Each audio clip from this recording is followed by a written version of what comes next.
GiJoe! One of my absolutely favorite toys from the 80s is from the G.I. Joe line, and it's called the Water Moccasin. It was a blue-green color and held 4 different Cobra figures. This came out in 1984, but 4 years later they reissued it and called it the Tiger Shark under the Tiger Force brand. I had always wanted to get one of these, but when I went to look for a complete one, they were very hard to find.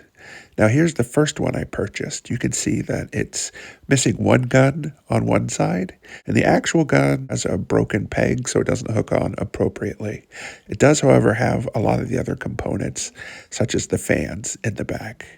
This one, however, was the second one I purchased that has 2 good quality guns up front, but it's missing various other pieces. You'll see it's missing the gun, and it's missing the fans and a few other parts.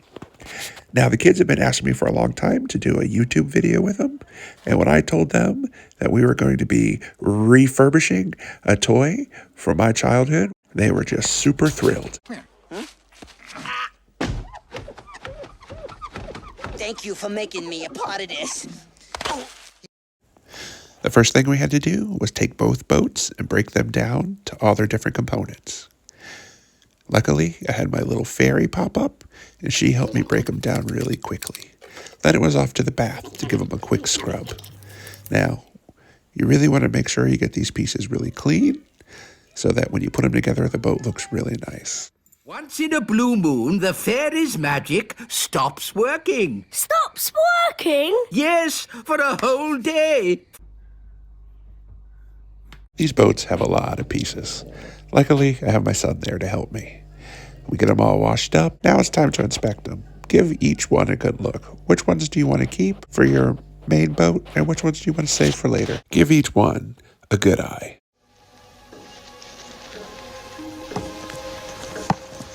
So we're going to look at each piece. We're going to put the ones to the side that we definitely want to keep for the boat that we're restoring. Look at each piece. Like here, you'll see that this one is missing one of the little posts that we need to attach it to the boat. So you want to keep the ones that really are the best of each piece that are going to go onto the one that you're going to keep for yourself. Then just start putting it together. This is kind of the fun part. We'll put on the torpedo launcher that used to come with these. We'll put the seating in. We'll start putting in the gun turret. Now, one of the questions I got about this boat was about sticker removal. Sticker removal can be kind of hard. I know the stickers that were on these 2 boats in particular were very hard to get off. There's multiple things you can use, and there's multiple things you're going to need to choose whether you want to use or not use. So one of the things I used was coconut oil. That seemed to help a bit. Some people prefer using oils to get the stickers off. The only issue with the oils, though, is that if you have oils on any product that you've cleaned, you are then going to have to go back and make sure you wash all that oil off, or the new decals will not adhere to the thing that you're making.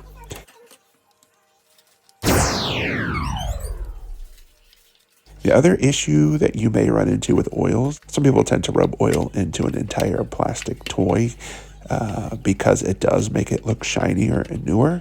The only problem is that this can affect the plastic. It will also encourage dust and other things to stick to whatever toy you have placed this oil on. It was at this moment that he knew. He f***ed up. Sometimes when you're building these things, you'll realize that maybe you missed a step or you did something wrong, but it's okay. A lot of times it's just a quick fix. Here I just bopped it back apart, slid the windshield right in, and put it right back together. No problem. This is a good reminder for when you're doing these kind of projects that anytime you feel like you're having to force a piece in, that you may need to take a look at what you're doing. Even though I had one of these toys for a very long time and played with it every day, It was at this moment that he knew. He f***ed up. I tended to forget a few things.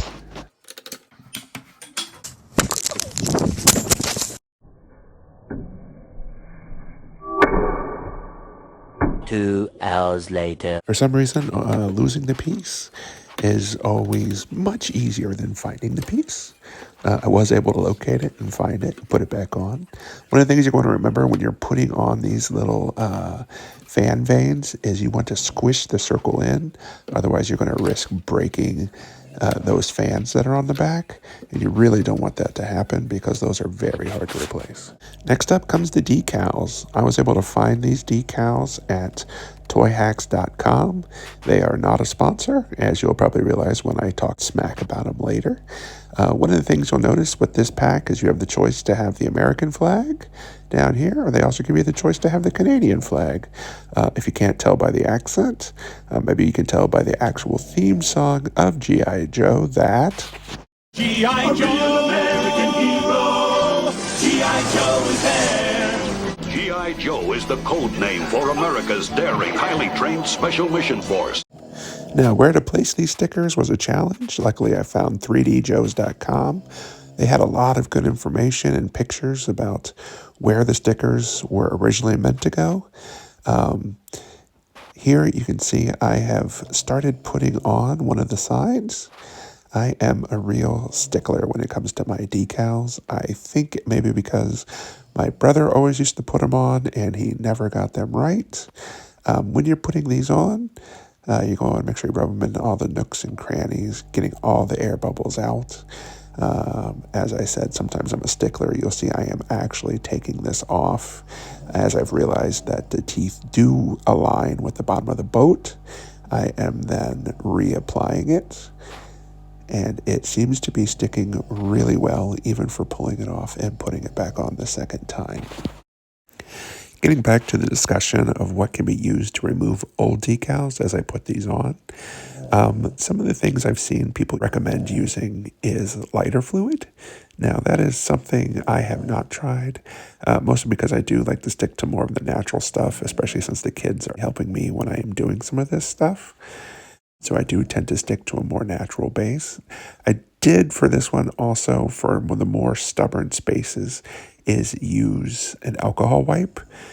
Now, that was not a 90%. It was more of a 60 to 70% wipe because I don't want anything that is really going to harm the plastic. Now, for these stickers, you'll see these were actually pretty good. They have a bend to some of the stickers so you can tell what side they're supposed to go on.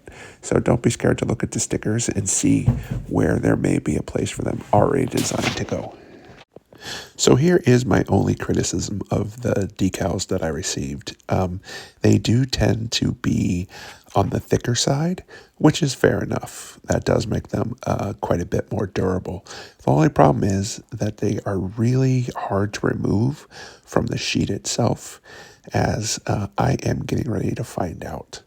Now, every sticker was pretty hard to remove. I did use my razor knife for some points. Now, maybe if I was Bob Ross, I would have just thought, this isn't that big of a deal. You know, maybe... We don't make mistakes. We have happy accidents. However, that was not my response with these $20 decals. My response was one more of...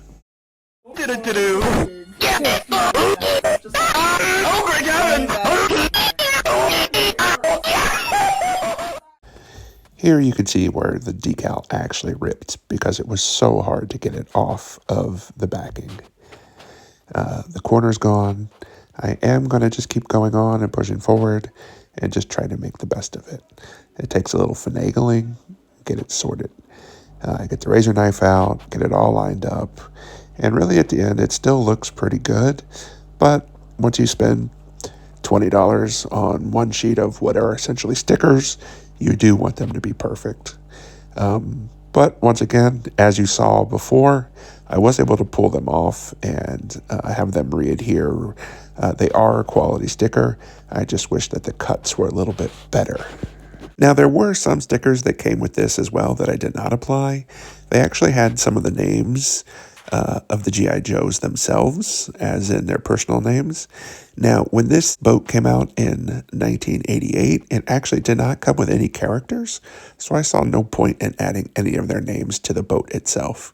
Unlike the one that came out in 84, who came with the Copperhead airboat driver figure, this one did not really seem to have any decals for the window. Now, if you remember the original water moccasin, it did have some. It actually had hash marks for the number of kills he had and was really one of the things that made it kind of a cool boat.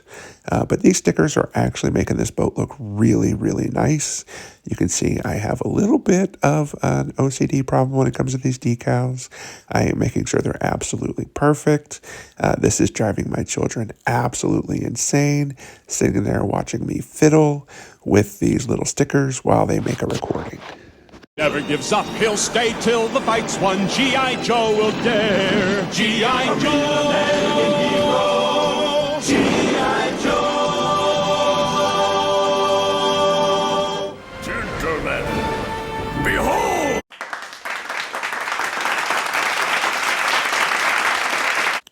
There is some snoring in the background of some of the voiceover for this, and this is who you can thank. Board. Okay, now some people want to take the extra pieces they have, and they just want to list them or sell them as spares and repairs. I'm saying don't do that. Now we know. And knowing is half the battle. G.I. Joe. I'm saying save them and make something completely new out of them. Maybe something that wasn't in the show, or maybe something you've always wanted to see done.